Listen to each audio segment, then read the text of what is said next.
Hi, Asha. How you doing today? Hi, Jada. I'm good. How are you? I'm great. Well, you know why we're here. We're here to talk about you and not me. So, in order to start talking about you, tell me a little bit about yourself, where you're from, what year are you, what activities do you do on campus and off of campus? Yeah, so I'm a junior here at Furman. I'm from Greenville, so right around the corner. I'm actually a commuter student this semester, so I ride my bike to campus every single day. I've created my own major through the ICP program, which is the Individualized Curriculum Program.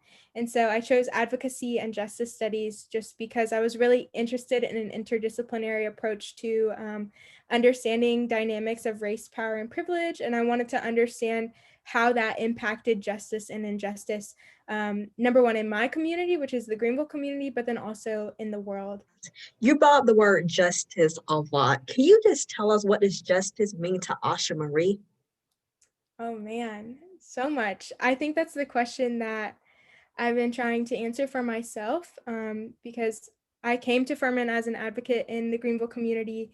I was a high school activist, and so I created the major to ask that question. And I guess what I'm learning now is that I think justice has to do with reconciliation. It has to do with acknowledgement of past harms. It has to do with apology. So, we all know the real reason why we're here because you personally believe that people who are not in SGA should have the opportunity to run for student body president.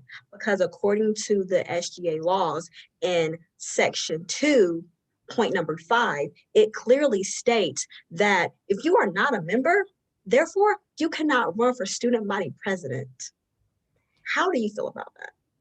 Yeah, so I actually didn't even know that this was a thing until like probably 2 weeks ago.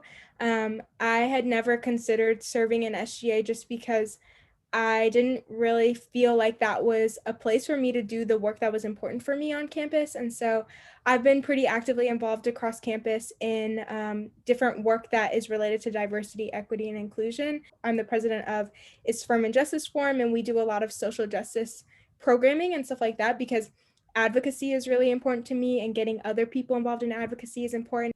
And so this summer, I decided that maybe I wanted to run for student body president because I was noticing that the student body president's office specifically had like this access to administration and this access to resources that other student leadership positions didn't have. And so I thought, what better way to continue doing this important advocacy work that we need to push our campus forward than to be a student body president and to make that a part of like our student body values and to actually actively support that from that office. In one of your pre-questions, you asked me about what I thought about the fact that like our past three presidents have been white men from like the same fraternity.